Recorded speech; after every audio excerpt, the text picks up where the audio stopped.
Hey guys, it's the girl Trinidad Advisor. So I've just told you a story about the time my most embarrassing story at university. If you think that one was crazy, you should hear this story that I have to tell you. So throughout my life, I've faced a lot of embarrassing circumstances, and I just feel like now that I've gotten over them, I just want to share it with you guys. But first, check out my booty. Guys, is my booty growing? Let's clap, clap, clap, clap, clap. Oh. Is it growing? Enough about that, guys. Okay. So, I don't know. I just feel that a part of my growth is, acknowledge that I'm a human being and that, some things you just can't control, and there will be some times that you be embarrassed. So for all you girls who struggles with self-esteem and feels that a lot of stuff that they do that are human mistakes, it's a big deal in life. You're not alone. Have gone through those stuff too.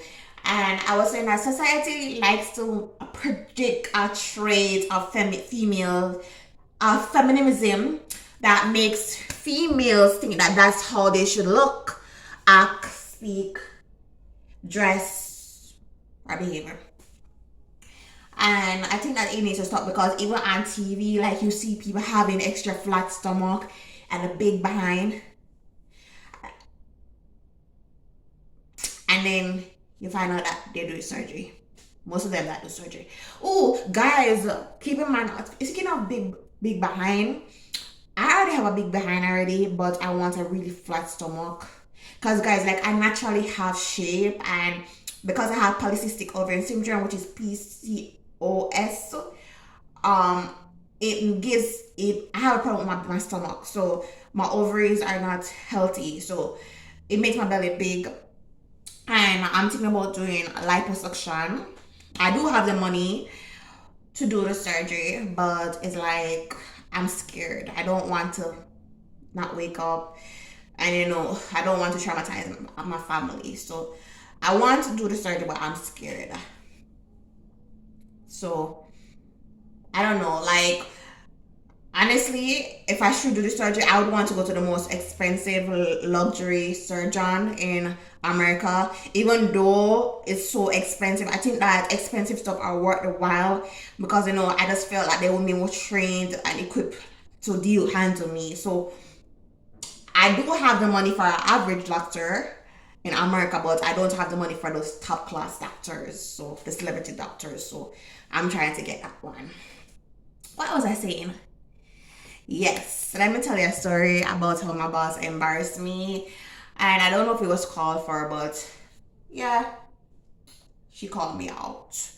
So I remember this lady used to demand a lot from me, and it went to the point where she would humiliate me. She used to humiliate me a lot, and I think it has to do with her, where people have insecurities, so they like to project their insecurities onto people. So if I don't feel happy in myself, then you should not feel happy in myself. And knowing her, she probably saw my beauty, because like, I know that you guys won't admit it, and you guys will say no and reject it, but I'm really a beautiful girl. And if I take care of my body and start to eat healthy and start to go to the doctor regularly, and I could be a big body, I could be a celebrity, I could look like a celebrity, because I know my potential. I'm a really pretty girl, I'm a beautiful girl. And in case anybody else wants to tell me otherwise, you're welcome to tell me otherwise, because beauty is subjective. But to myself, I see myself as a really beautiful girl, and I have the potential to look like a high class body. It's just that I have a belly that is due to the PCOS, and I want to get rid of it. So once that's gone, and I'm super healthy and I manage my PCOS, then I can be a top class model or something like that. But I naturally have the shape, because even my bone structure are shaped in hips. Like when people do surgery and put the fat at their hips, no, that wouldn't be for me, because my bones have the hip shape, my bone, so If you should touch my hip, you feel that it's the bone shaping like that. It's not no fat shaping the hips. Anyways, I remember she asked me to do a demanding task, and I literally had to walk up and down the town. Mandeville. I was working at Mandeville, and I had to walk up and down the town.